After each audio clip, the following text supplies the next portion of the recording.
Welcome to my morning routine YouTube video. I did a podcast episode about this last week, so I'm going to use that audio to reenact my morning routine. You're about ready to see some pretty amazing acting skills, okay? And now your host, author, blogger, YouTuber, and wannabe balanced mom, Crystal Escobar. I actually did a blog post about this last year, and I created a free printable that you might find useful. So first, I wake up, right? You got to wake up. You got to get out of bed. That is the hardest part. And one thing that really helps me is to place a big bottle of water. I got my crystal water on my nightstand, and an e-shot. That's an Isogenics little energy drink that I like because it's a natural source of caffeine, and I never feel any kind of jitters or anything like that. But now I can actually drink coffee, which is really cool. But come to find out, I'm not much of a coffee person. I like it, and I'll drink it if Sean makes it, but if he doesn't make it, I just won't drink it. I like an e-shot. I think the only thing I don't like about coffee is how I'm worried about it staining my teeth, and the aftertaste in my mouth. I feel like it gives you the worst breath. So I'll drink it, but I'm not obsessed with it, and I could take it or leave it. What I do like to do before I get out of bed is, since I've been really learning a lot about dreams, and I did a whole episode on that. If you want to listen to that episode number 44, I talk about dreams and the meaning of dreams and interpreting your dreams and all that. So I find it very fascinating. So lately I've been really trying to remember my dreams and to write down my dreams. I really like to set the mood, and I talk about how I do this at night as well. I like to burn a little sage or incense. Sean hates it, so I don't get to do it very much. I have to do it outside. Like when the weather's warmer, I'll go out and do it there, or I'll go into a different room and I'll burn some sage in there because Sean says it gives him a headache, but I really love it. This is really hard to brush my teeth with my left hand. In one of the YouTube videos that I was watching, I happened to come across different tips for improving your brain function, and he suggested to brush your teeth with the opposite hand.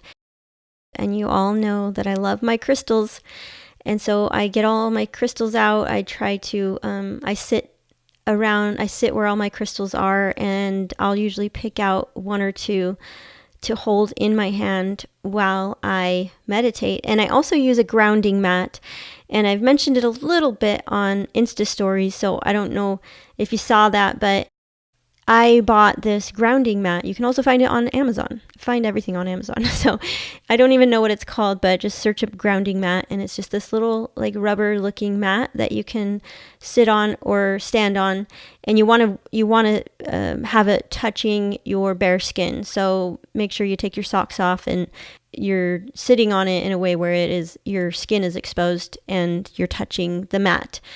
And I'll explain more about grounding and earthing in another episode or in a YouTube video, but for now you can go do your own research on it and understand the benefits of grounding. So I will sit on my grounding mat, cross-legged with my feet touching the mat, and then I will be holding my crystals, and I'll go through a meditation. Sometimes I'll meditate in complete silence.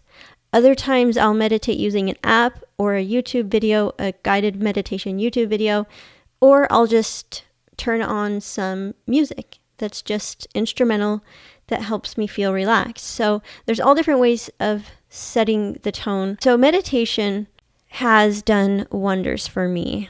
And one thing that I notice, and it's been almost a year now since I've been meditating every day, is feelings of peace and clarity. Clarity is a big thing because our minds are constantly going, and it is our job to take control of the mind. The best way to do it is through meditating.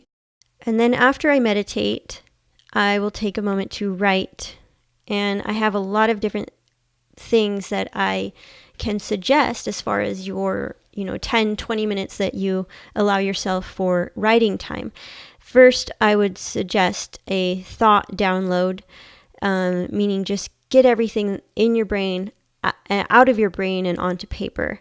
Other things that I will take some time to do is write out my podcast outline. Also, I like the Seed of the Soul study guide. There's a lot of different writing prompts in the study guide portion of that book. And then I'll move on to a little bit of reading. I love reading, but mostly I get a lot of my books through Audible, and I listen to a lot of podcasts. So I only spend about 10, maybe 20 minutes a day reading an actual book, but I love it. So the next thing I would do, which this is what I rarely do, but I really need to try harder at getting this in, is just 5 minutes of a little bit of yoga stretching or a HIIT workout. I think, getting a little blood pumping is good for the brain, of course. First thing in the morning, wakes you up, get your blood flowing, and then do some light stretching. That would be something that I think I could really benefit from, but I have yet to master that. So that's my ideal morning routine. And then I don't want to forget this. You got to make your bed. I love when people say making their bed is an important part of their morning routine, because I totally agree. Whenever I make my bed, I just feel more refreshed, and I'm not tempted to get back in, first of all, but I do like to, every time I walk into my bedroom, I like to see a neatly made bed. Anyway, that is my morning routine. I would love to hear if any of you have any additional tips or things that you like to do in your morning, anything that I may have left out.